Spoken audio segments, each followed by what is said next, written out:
Getting the new Constitution ratified. The Convention improves the Constitution. Many compromises were made at the Constitutional Convention. They made compromises because they thought it was important for the states to work together. 39 out of the 42 representatives at the convention signed the Constitution. Many compromises had been made at the Constitutional Convention. The representatives made compromises because they thought the need for the states to work together was more important than anything else.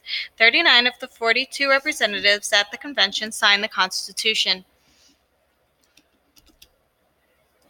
Okay, so let's start that over, shall we?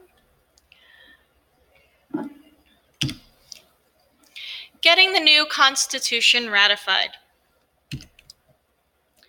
Many compromises had been made at the Constitutional Convention. The representatives made compromises because they thought that the need for the states to work together was more important than anything else. 39 of the 42 representatives at the convention signed the Constitution. The next task was to convince the states to ratify the new Constitution. The Articles of Confederation had taken years to ratify because all 13 colonies had to ratify it. Just one colony, Maryland, had refused to sign the Articles of Confederation. The men who wrote the Constitution remembered that problem and decided not to require ratification by all 13 states before the new Constitution would take effect. Instead, the new Constitution would go into effect as soon as it was ratified by 9 of the states. Only the states that had ratified the new Constitution would be part of the new government. After the new government began, other states would be allowed to join when they ratified the Constitution. Working to ratify the Constitution. The Constitutional Convention sent the proposed Constitution to the Congress that met under the Articles of Confederation. That Congress then sent the proposed Constitution to the states near the end of September 1787. The entire Constitution was printed in the newspaper, so everyone had a chance to read it. In each state, people had to elect special representatives to send to the special state conventions. Each special state convention held a debate, and then a vote was taken on whether or not to approve the new Constitution.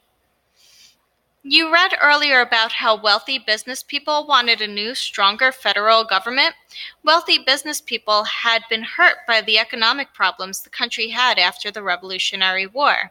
Those wealthy business people began to work together to get the new Constitution ratified in all the states.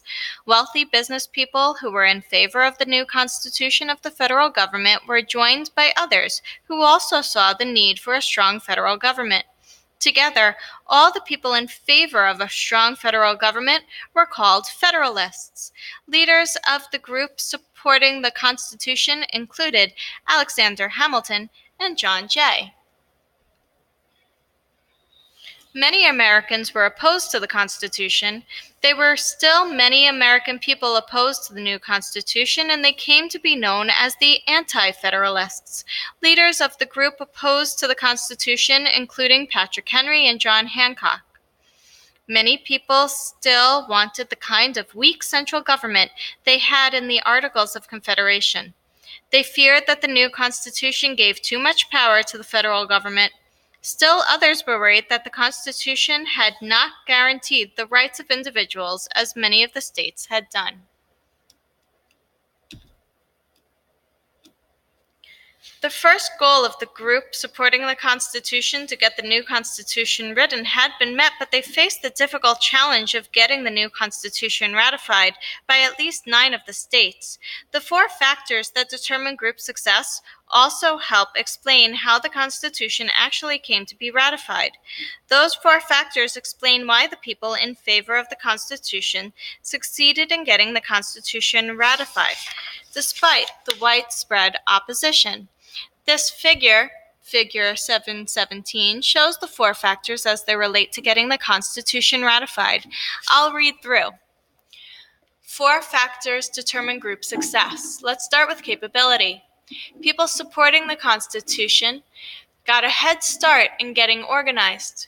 People opposed were just reacting to the Federalists. They didn't have a lot of capability. So in that one, the people supporting the Constitution won. With leadership, the people supporting the Constitution had really good leaders, but so did the people opposed to the Constitution. In that one, they were tied.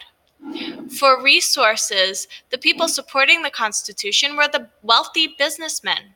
So they had a lot of resources because they had a lot of money, where a lot of the people who were opposed to the Constitution were not wealthy, so they did not have a lot of resources. So in resources, the people supporting the Constitution won.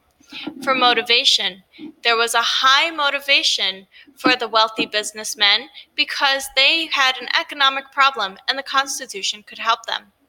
The people opposed to the Constitution really weren't as motivated. So in that case, motivation, the people supporting the Constitution won. Because they had better capability, resources, and motivation, the Constitution was ratified because the people supporting the Constitution, the Federalists, were able to have better success in the 4 factors to determine group success.